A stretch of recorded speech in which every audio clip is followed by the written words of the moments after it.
What seems too expensive but is really worth the price? Quality work shoes if your job requires you to be on your feet for long stretches of time. A quality pillow will change your life. Good tires. Good wiper blades. Good mattress. A good mattress. I used to think it was an unnecessary luxury. But after getting one, my sleep improved so much. It's like investing in your health. Regular visits to the dentist. Not really that expensive, but a good shower head. Even if you rent, swapping out the default shower head for one that will help with low pressure is a life changer. Swap it back when you're moving out. When I was renting, money was tight, but it is a necessary splurge. Not that it's too expensive but costs more. But real maple syrup is leaps and bounds better tasting than the flavored corn syrup replicas. An Uber if you've been drinking. What is something you think should be illegal? Ads on YT lying about free money and stimulus checks or whatever else to scam people out of info. It's insane YouTube allows blatant lies to be their ads. I have my mom send me anything she think is going to give her free money or help, and it gets exhausting having to explain to her that it's just a scam for info, ghost positions on job boards. Insurance companies not paying claims that their own adjusters say should be paid out. Digital advertisements that auto-download themselves onto your device when you try to close them. Entertainment programming disguised as news. Opinion discussed as fact. Elected officials and policymakers trading stocks. How difficult it is to close mobile games ads. Tracking users and sharing, selling their data. The government should also be prohibited from buying, receiving, or requiring data they can't legally collect themselves. At minimum, the penalties should be so severe for breaches that companies don't want pay if they can avoid it. Also, any internet advertisements when accessed by an IP range used by a K-12 school or public library, or on accounts created by a school for student use. Business fines shouldn't be cost of doing business. They should be absolutely crushing and begin at 100% of the revenue generated by the illegal activity, or $100 per user, victim, per incident, whichever is greater. What's a piece of advice that sounds bad but actually works? This is not mine but something I read somewhere.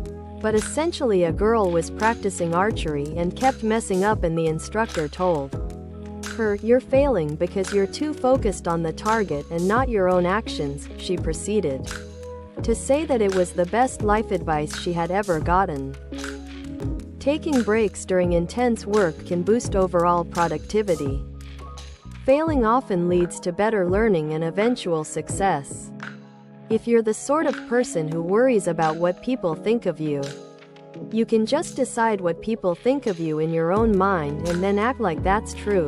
If that sounds crazy to you, well, that's what you've been doing this whole time.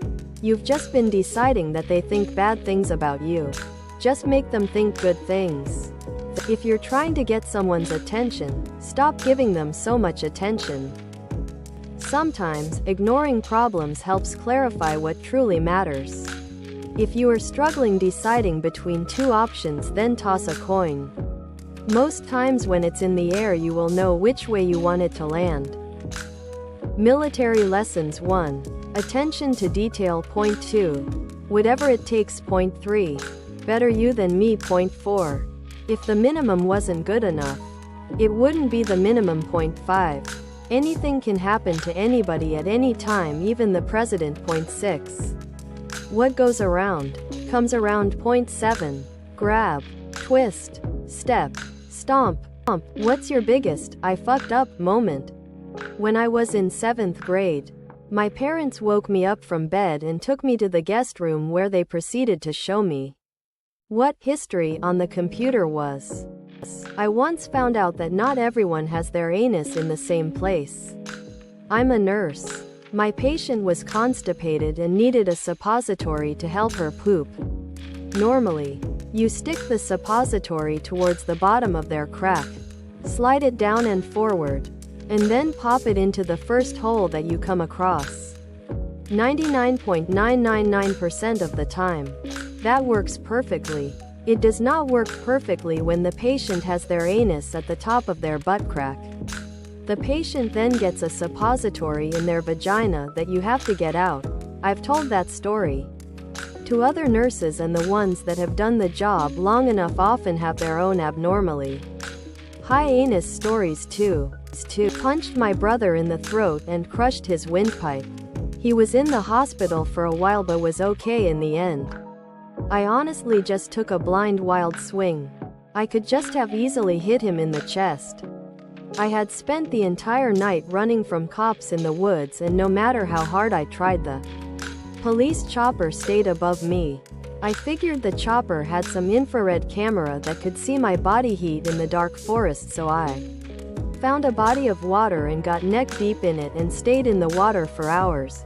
When the sun came up, it got hot fast, and I discovered I was in the nastiest cesspool with things swimming and slithering around me. The cops were never chasing me. I was tweaking on meth and hallucinating, and found myself dehydrated and covered in shit miles and miles from civilization on the hottest day of the year, and it took me days to find my way out of there. That moment made me who I am today. Not me, but my town's mayor told an EMT to kill herself during the aftermath of a budget meeting.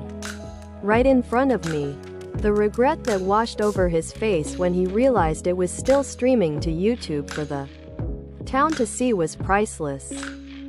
Mine's a bit gory, but with a half-happy ending. I lost my wife in 2020 to breast cancer. In 2023, our 6-year-old daughter died of lymphoma.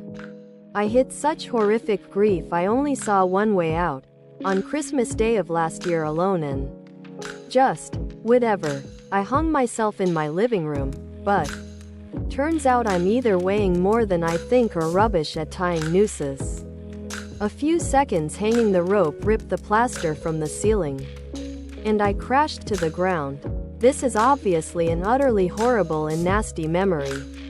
But, as I lay on the floor, sobbing every few seconds, bits of plaster from the ceiling would just fall down and hit me. And all I could do was laugh. Everything is still absolutely disgusting, but when I think of that rain of plaster, I feel that mixture of laughter, due to how ridiculous it must have looked, but also a massive "I've fucked up" moment anyway. That was a cheery story. As you were EDIT, apologies if this answer alarmed anyway. Sometimes I kinda lose myself in my own thoughts, and suddenly I'm getting Reddit emails saying I'm a red flag, or someone's concerned. People have messaged asking questions or checking I'm okay, so to keep it simple and only if you wish, please do follow me on Instagram stu_clark_. I've documented the bad, the really bad, and the laughable. The only reason I say this is I've found seen writing about it and posting other people have come forward, and we've kind of formed a trauma team club where we all help each other. Anyway, thank you for the kind support, and again apologies. I once accidentally created an infinite network loop on my college campus network and crashed the entire school's internet. This was during my certification program as a Cisco certified networking administrator. I ate gummies and chocolates as a newbie. 125 milligrams of edibles. I didn't know. I fucked up.